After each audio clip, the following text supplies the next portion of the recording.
حنان يمكن أم بكل ما تحمله كلمة من معنى، لكن كان حظها. انا بقيت حاسس ان علامات يوم القيامه بتطلع من عندنا من مصر. بقيت بشوف حاجات ما كنتش عمري شفتها.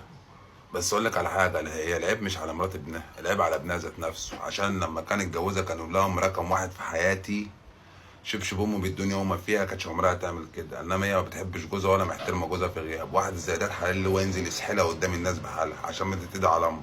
ما فيش صلح، ما فيش عدان. واحد زي ده انت تروح انت طالق من ده.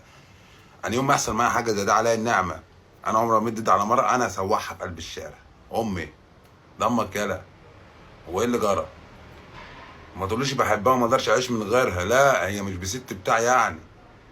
حسب الله ونعم الوكيل.